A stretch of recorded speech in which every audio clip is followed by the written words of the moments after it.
intlx Solutions, founded by engineers valued for our expertise.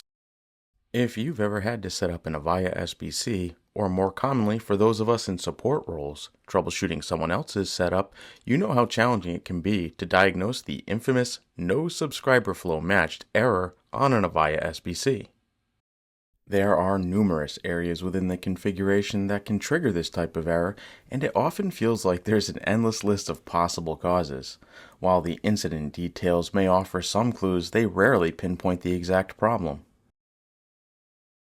Now, one of the first things we would probably do is navigate to Status and Server Status, and we can see that the connection to v102b1 is down. I'll make a note of that IP address 10003 since I want to check the SBC logs to see if there's any information related to it. Now we're just digging around and trying to collect information to figure out the issue. There is no prescriptive process here. You just kind of get to know the logs just like you would with any Linux system, and you start to make notes and get better at diagnosing and troubleshooting them as you go along. So since we're on the topic of logging, let's go ahead and enable debug logging. To do this, navigate to Monitoring and Logging, Debugging, Subsystem Logs, SSYNDI, or Cindy logs. These logs correspond to different system processes, though the documentation doesn't clearly outline which process each one represents. But that's okay because the naming conventions of these logs are usually intuitive enough to infer their purpose. But if you're not seeing the information you need in the logs, come back here and turn on additional logging. For example, if I didn't enable SIP subscribe initially, I could come back here and enable it. It's better to come and choose individual logs rather than enabling everything because it just makes looking through the logs a lot easier when it's not inundated with a bunch of information you really don't need.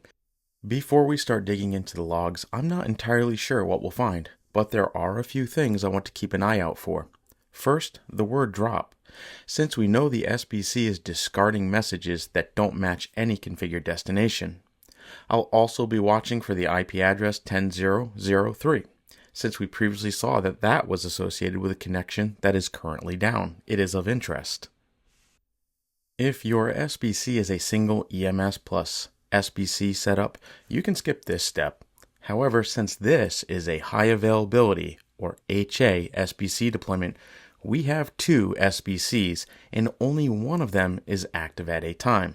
So that means logs and traffic is only going to be flowing through one of those SBCs at any given time.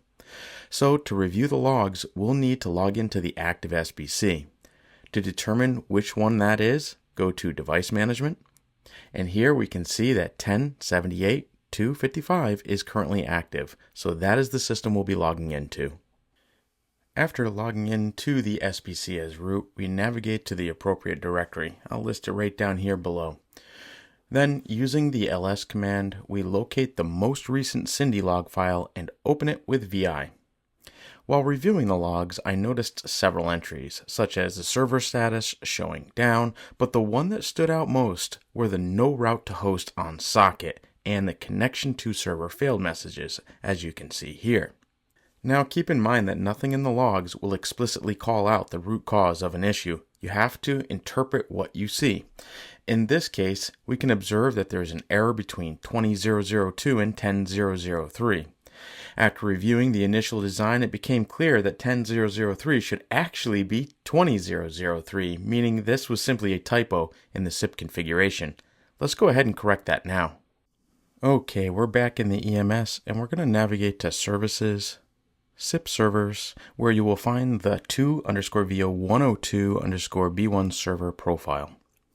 We're going to update its address to 20.0.0.3, and once that change is applied, you can see the server status immediately switch to up.